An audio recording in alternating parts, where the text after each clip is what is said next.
Welcome to the party. You found the Mouse Castle Lounge, the place to be for good times and great conversations from the world of Disney. The bar is open, your table is waiting, and drinks are now being served. Come on in. And now, here's your host, the keeper of the Mouse Castle Lounge, Tim Calloway. Welcome to the lounge. It's April 9th, 2016, and I'm Tim Calloway. We've got a delicious show for you today as Team Mouse Castle visits the Disney California Adventure Food and Wine Festival. But first, feed your hunger for Disney by liking the Mouse Castle on Facebook at facebook.com/the Mouse Castle. Follow me, Disney Tim, on Twitter, and check out the Mouse Castle on Tumblr, Pinterest, and Instagram. You can share your questions and comments with us by emailing podcast@themousecastle.com or call our listener line at 702-475-5MCL. That's 702-475-5625. And of course, always visit the blog at themousecastle.com where you can download the free Mouse Castle Lounge app for your mobile device. Just click the pic that says, "Get the app." For the first time in way too long, the Food and Wine Festival has returned to Disney California Adventure. It's going on this month every Friday, Saturday, and Sunday, ending on May 1st. It's a celebration of the tastes of California and an opportunity to sample an assortment of beverages and tasty treats you can't otherwise find at DCA. You can eat and drink your way from Carthay Circle to Paradise Pier at 8 different festival marketplaces, plus there are a number of beverage seminars and culinary demonstrations happening throughout the event. In Hollywoodland, they've set up a celebrity kitchen. For $99 per person, you can enjoy presentations by famous chefs like Andrew Sutton, Guy Fieri, Keegan Gerhard, G. Gavin, and Graham Elliott. And no, not all of these presentations are sold out yet. You can find out more by visiting disneyland.com/events-tours. Last weekend, Team Mouse Castle dropped by the Food and Wine Festival, and oh yes, we sampled as many culinary offerings as we could. Saturday night, we all got together at Napa Rose inside the Grand Californian Hotel and shared our thoughts about food and wine, how it compares to similar past events at DCA, and especially how much of a value it is for guests. Team Mouse Castle overindulges in food and wine. What could possibly go wrong? That's all next in the Mouse Castle Lounge. Okay, we are on the patio at Napa Rose of the Grand Californian Hotel. There is a monorail going right by us, and we're kind of, decompressing and debriefing over the first weekend of the Food and Wine Festival at Disney California Adventure. And with me are my partners in crime from Team Mouse Castle. I have to my right, Tina Joplin. Hello, Tina. Hey, Tim. And across from me, Chad Seiler. Chad. Hi there.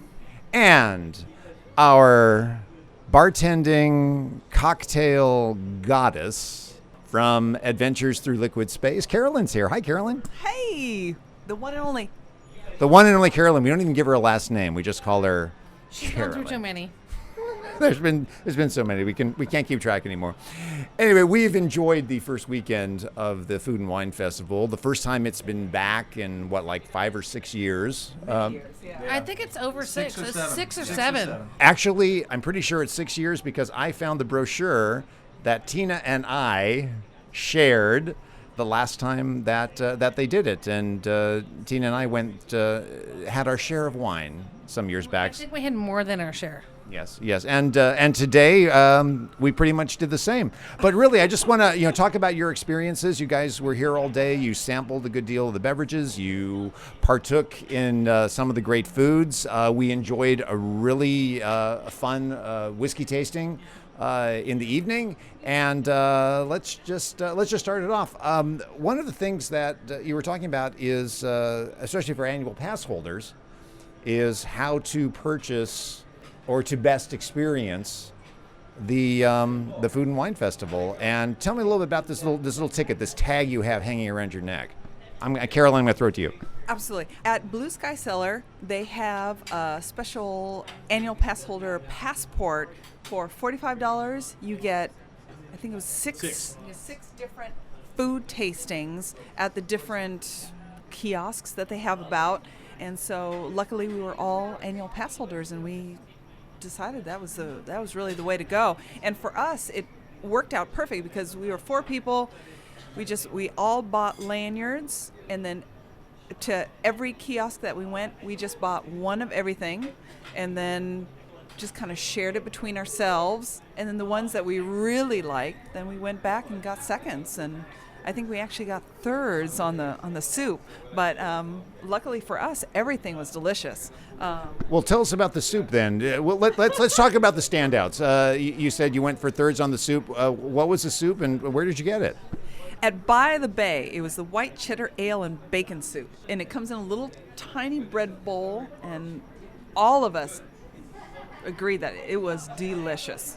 Let me see. I'm trying to think of what else. Yeah, Viva Fresca was excellent because it had, it was the Mexican type food, but it had a shrimp taco, which was fantastic, more so than, if you went to a nice restaurant, and then also an Anaheim chili burrito, which was made with cauliflower. So it was not standard something you would get anywhere, but it was really much better than a lot of the other fare there.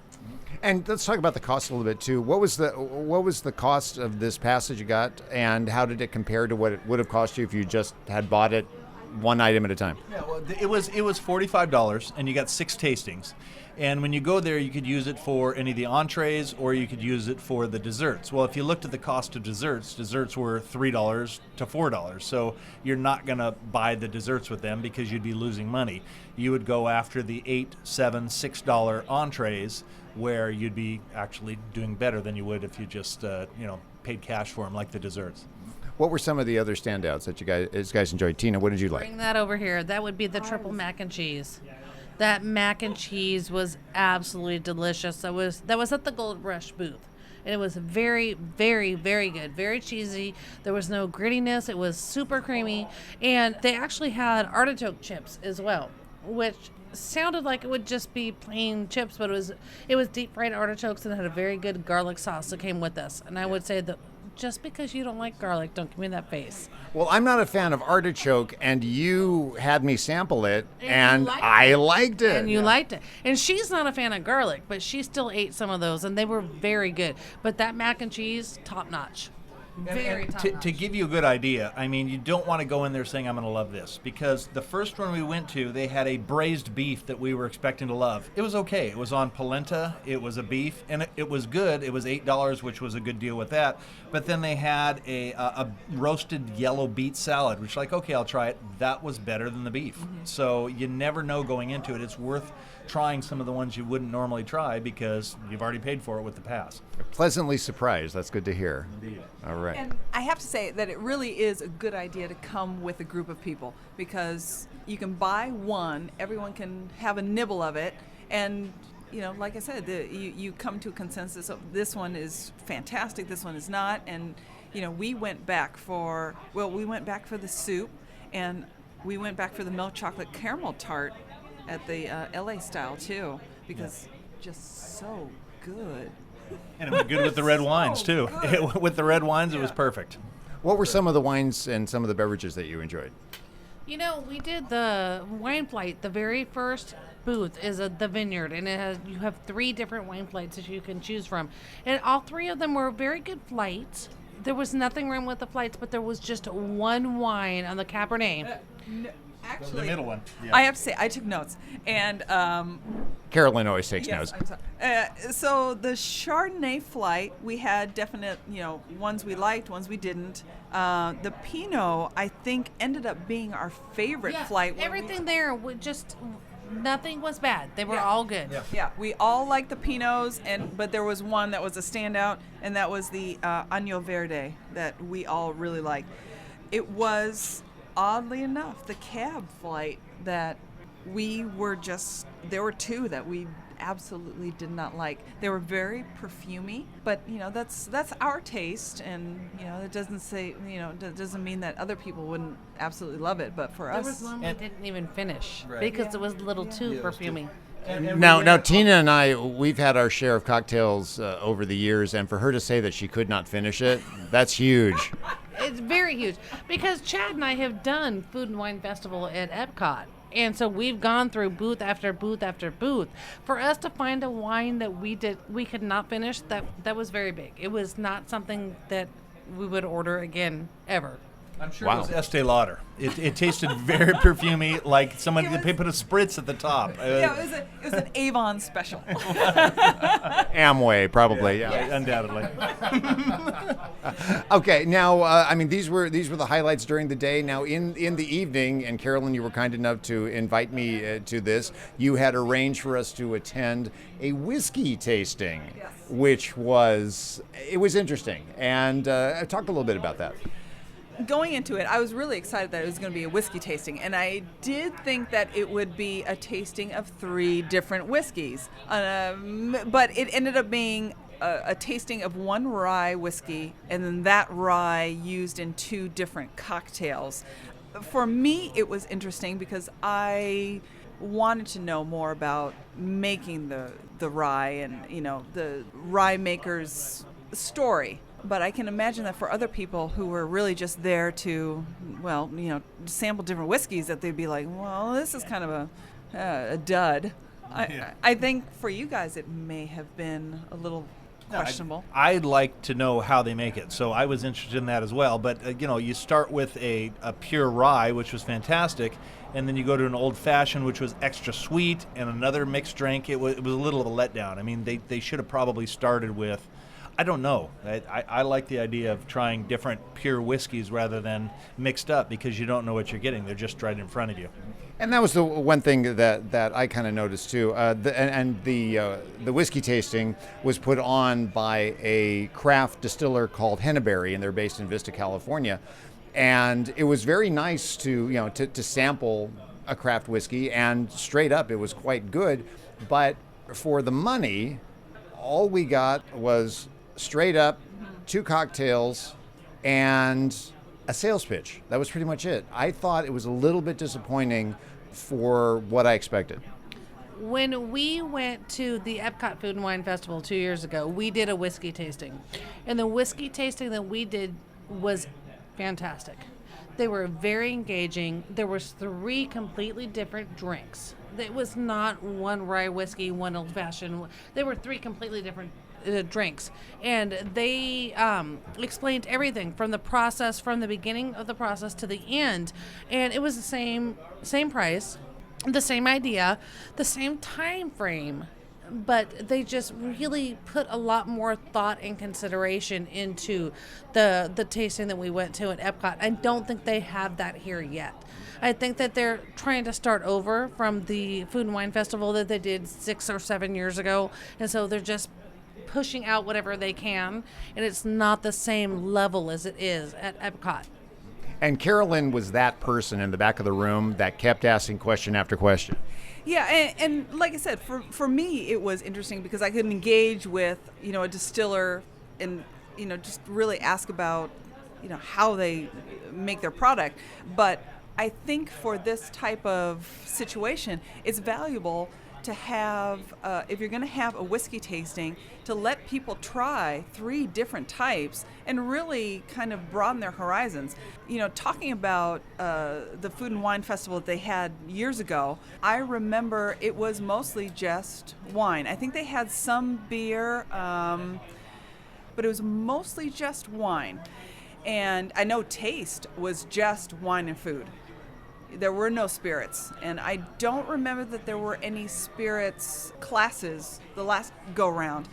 I am surprised that with the knowledge that they have from Epcot, that they weren't a little more sophisticated here at DCA. California is a fantastic venue for, we have so much going on here in the state. Wines, beers, and spirits. So why not really do everything that you can to showcase what we have to offer, as opposed to, it just seemed a little stunted. The whole day, It was good, but it could have been better. yeah, absolutely. And, when we first got up to the kiosks, everyone seemed kind of confused about, how do we ring this up? Well, and they how didn't does know, there was one with a Pinot and a Viognier, and they didn't know which was red and which was white. That's kind of a biggie. Yeah, that was surprising that you would have to explain to them, okay, that's the white one, as opposed to... opening up a kiosk and having one of your listed wines not even there yet. And very early in the day, having another kiosk, they were completely out of food. They only had the dessert available because they just had run out. And you know, like I said, you wonder, they have so much knowledge from Epcot, and I would think even so much knowledge from the last go around, because it was 6 years ago, but still they held a much more involved food and wine festival here, that they couldn't be a little more on the ball. But I have to say that I am really glad that they have brought it back, because it makes so much sense here in California to do something like that when we have just so many resources and so much, great booze to enjoy. Amen. and really, I do have to ask that you brought up an excellent point. Is there a feeling that, given everything that's going on at Disneyland right now with all the expansions, ride closures, etc., that the Food and Wine Festival was kind of shoehorned in as a way to give value to annual pass holders? Okay, I understood why they took it away in the first place, because they were doing some massive expansion, and a lot of things were closed up, and there were a lot of construction walls and that, and it just kind of made the space very closed in, and to add all the extra stuff would have really made it kind of lousy. But it never made sense that they took it away completely, and now that they've brought it back, to have it kind of come back in this kind of a half-assed way, it is surprising, because like I said, they have the knowledge. They know how to run a good food and wine festival. They have years and years of numbers from Walt Disney World that they couldn't bring that knowledge here and make the Food and Wine Festival something really kind of extraordinary. I was so disappointed that they did not bring back Taste, because in my opinion, I went to Taste the years that they had it, every single year, and it was fantastic. I mean, to have just one big venue where you could try all these different wines and all these different foods, and there was live music going on. It was really an event for an evening. And even the reception dinners, where they would have one winemaker, bring out all of their wines. It was a great evening that you could come out and enjoy. And I know that I purchased multiple evenings worth of food and drink, and really enjoyed it. And I am a little surprised that it was so kind of scaled back and just not as big scale as it could have been. Yeah. And Tina's been jumping up and down right here and waving her arms. Please chime in. I have to agree with her. To me, it really feels that they brought it back half-assed. I hate to say it, but they really did. There are so many levels that they could have brought it up to. Taste, unfortunately, I never got to do Taste. I missed that. But we did do the wine dinners over there in the Sonoma Terrace, with different types of wine and different pairings to go with it. And I got very lucky. I got to do a winemaker's dinner with my dad when they did one of the winemaker's dinners at Steakhouse 55. And your dad is quite the wine expert. Yes, he is a level 2 sommelier, so he knows his stuff. And for him to do something like that was very enjoyable. And they came out they did 5 or 6 courses. Every course they came out with not just what the food was, but also what the wine was. And it was extremely enjoyable. And it was very disappointing to see they don't have that as an option this time. The price point for that when they did that 6 or 7 years ago was very on point for what you would spend for if you're going to go to any very nice restaurant and have the wine plate with your meal. And it was very sad to see they don't have that this time. They really scaled it back to the minimum for the Food and Wine Festival here this year. I'm happy to see it back, but I'm sad to see that it's so scaled back. And I'll be the one of the bunch, because I'm the jaded one here. It really seemed like a cash grab. You look at the large lines of them getting a $6 thing that's probably $1 worth of food, And it really seemed like they were just trying to pack the people in for this. That's all they were pulling in. They didn't go out of their way. I mean, we were lucky to get a $15 whiskey tasting, but then they had Kurt Russell talking for $199. So it's obvious they were, I don't know if they're necessarily doing it for the AP crowd, but they were really seeing maybe not as much food being purchased. Bring this over, we'll bring 1,000 foodies that are crazy about it, and just to get in line to overpay for a little bit of food. And I'll say for this first weekend, all day that I saw it here, I never saw a short line at the different kiosks. So I mean, people are coming out for it. Is there really value for what people are for what people are paying? Is there value for what they're getting? I think so. I think for it's a value, but it seems like they could have done a little bit more. Yeah. They could have had it run better. They could have had maybe some better choices. And again, that's just my palate. I'm tasting it, but it just seemed like it was a little short of what it could have been. Yeah. I really think that if they were to go forward with this $45 AP pass, it would be nice to have a tasting for the AP holders as well in the Blue Sky Cellar. The $45 pass is fantastic, and to get through and not have to stand in line after line after line with the $45 pass is great, but just a small tasting, even if it was 1 or 2 wines, that would have been a really nice bonus for annual pass holders, to have just 1 or 2 wines that you can taste that not everybody else is tasting. I think that would have been really good and a really nice bonus for everybody else. You know, I remember from, I think it was just the very last one that they had a little passport where you would have your little card and you would go to all the different wine kiosks and you get your little stamp. You get the little stamp. Yeah, and as cheesy as that is, it would have been nice because we ended up just marking up our little map that they gave us to say, okay, we've already hit this and we've already hit that, and I don't know, maybe I like if the it cheese. wasn't for you checking where we've been and not, we would have missed a couple. And granted, the couple we missed, it would have been fine. However, it's nice to have that stamp of, hey, I did all this. I don't know. It's like being a kid again. I did this. It's like when we were at Epcot, when you got your passport, and if you were able to fill your passport up 100%, you got a specific stamp that said you did it. You are number one. You did it. And you know what? You have had too much to drink. Your number one stamp, that's all you need to really say, hey, yay, we did it. And that was Chad's thing when we were in Florida. He had to get that specific stamp. And they need something like that here, where you need to go through and get everything in order to get that one special stamp, because it just pushes you to get everything and try everything. And it's much better than the DUI stamp I got an hour later. It's much better, much better. The Food and Wine Festival is going on at DCA weekends through May 1st.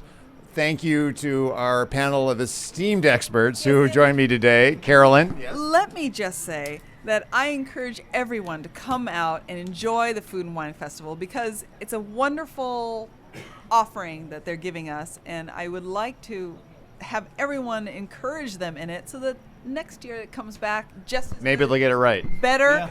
No, and it's not to say that they didn't get it right. To be a success. We want it to be a success. It could be so totally awesome here, and I would really like them to kind of pull out the stops and give us kind of what we deserve, which I think should be more than what Walt Disney World gets, because a lot of the wines are made right here and a lot of the beers are made right here, and everybody else can be over there seeing the Star Wars stuff. Well, we're having food and wine.